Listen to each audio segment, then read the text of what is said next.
I want to talk a little bit about nationalism. Nationalism is an ideology, and an ideology is a system of beliefs that motivate political action. So politics in turn, political action, the definition is the allocation of scarce resources by governments. And we all know what a government is. It's a ruling body of some kind. So nationalism is the most important ideology in the modern world, has been for a while now. Many people, not as many as previously, but often say we will transition to another most important ideology. And they normally hope that is globalism, which means, looking at the whole world as one unit. But evidence continues to show, unfortunately, that nationalism is most important. So it's important then because it makes people do collectively what they do, and it makes the international system what it is, and it makes the conflicts what they are. So what is nationalism? Nationalism is the ideology or the system of beliefs that the nation is the entity that commands the principal political loyalty of the individual. All right, one more time on that. Nationalism is the ideology or belief that the nation is the entity that commands the principal political loyalty of the individual. So nations are groups of people. They are not the same as governments. They are groups of people. They can exist across borders. They can exist in part of a state's territory, or in some cases they can exist entirely in a territory, in which case the one nation is in one state, and we call that a nation state.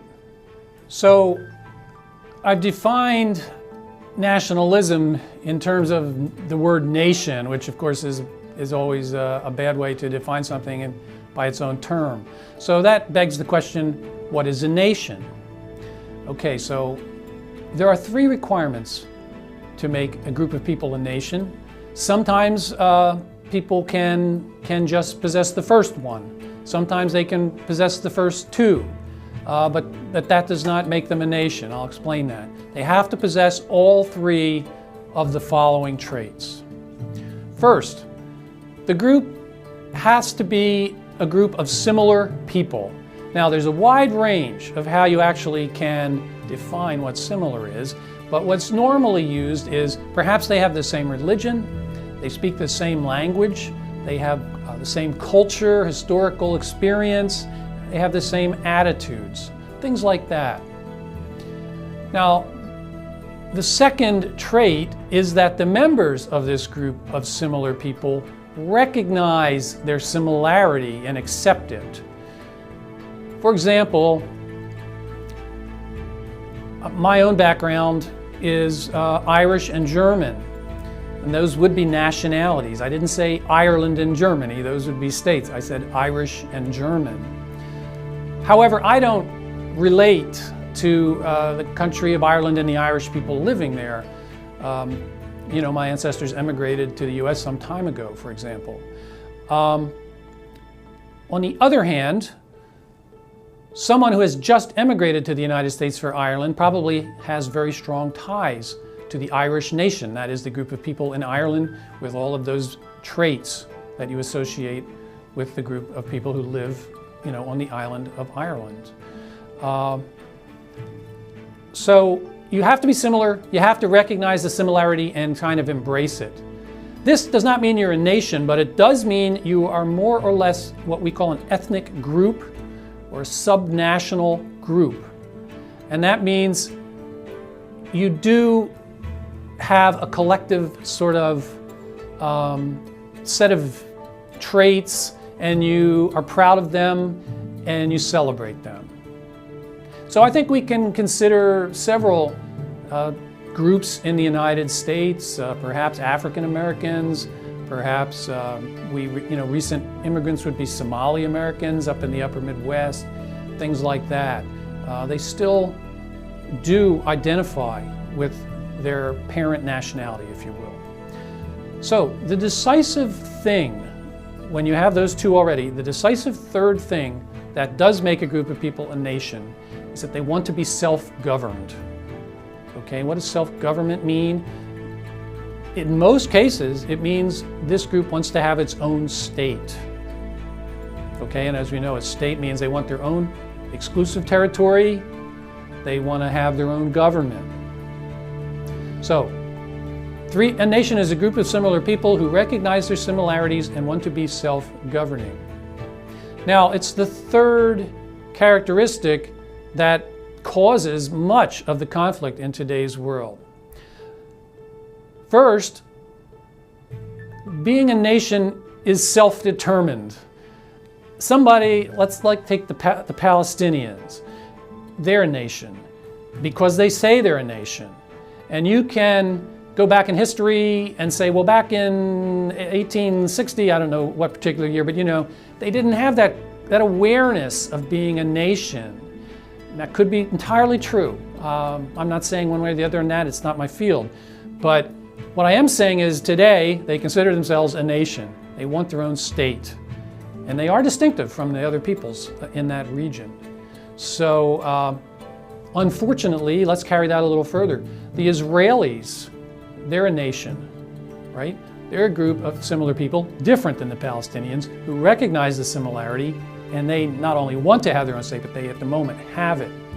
But as we know, that's one of the most explosive conflicts, and enduring conflicts and difficult to solve conflicts in today's world. And it's because we have the situation of two nations that basically want one territory, the same territory.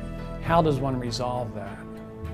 Well, as you know, as frustrations grow and as your sense of nationalism becomes stronger and stronger, you both begin to fight about it. People are willing to fight for it.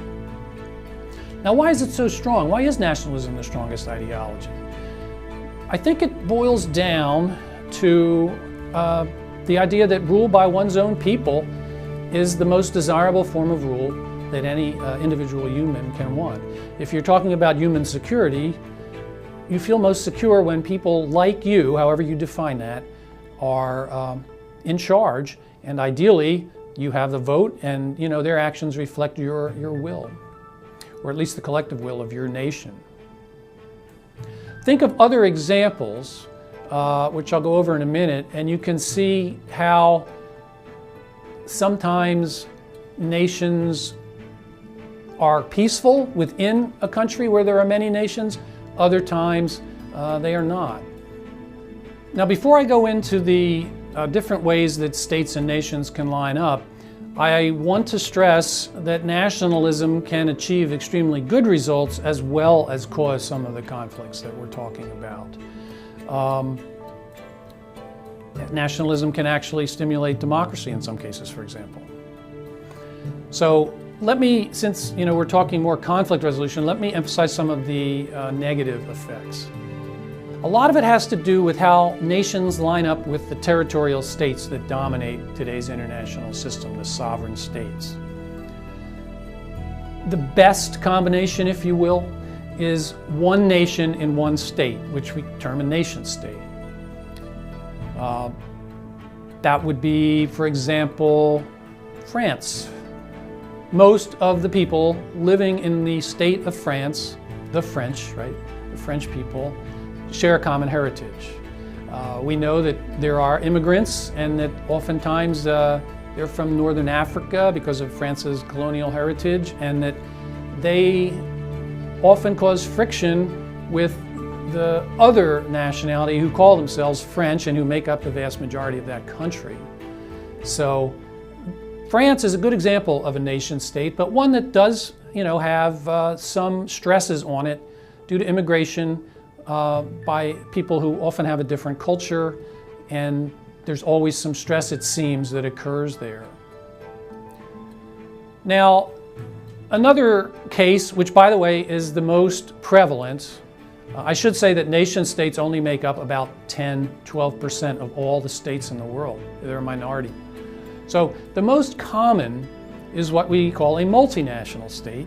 That is where several nations occupy one territorial state, normally have one government. These are much less stable because depending on the numbers of the people in each nation in the state, sometimes the minority groups feel that they're being exploited or not treated fairly, or that most of the income or economic benefit goes perhaps to the nationality that is the ruling, controlling majority in the state. So in other words, multinational states, unless governed very carefully, can result in separatist movements.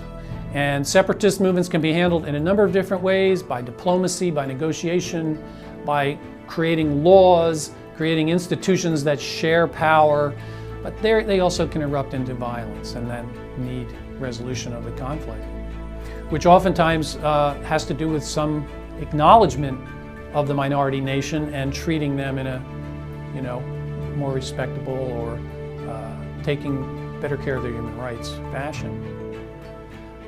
Some surprising states that are multinational, maybe Canada. You might be familiar there, but the French Canadians are a distinct minority group, and as opposed to what I guess are called English Canadians, the majority group. But one of the biggest indicators of difference, of course, is language. So the French Canadians speak French, English Canadians speak English. Different cultures, constant source of friction. Canada is a thriving democratic state with a good economy. So it turns out that in most cases, minorities can live in peace under such conditions because nobody feels marginalized. But I will say, even so, periodically over the last 15 years, the French Canadians have taken a vote on whether to separate from Canada.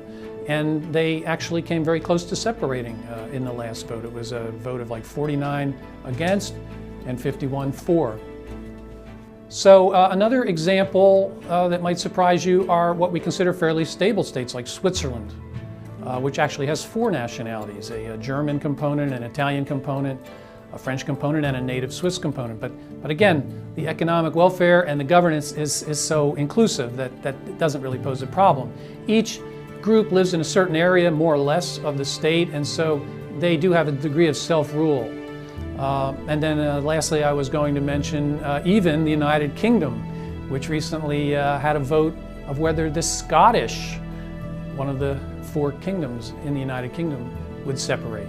So even in those kind of countries, I make the point because nationalism is an extremely strong driver and seems sometimes to drive groups of people in a direction that doesn't make sense to the person who's just looking at it from the surface. 2 more categories. There are stateless nations. That would be a group such as Kurdish people.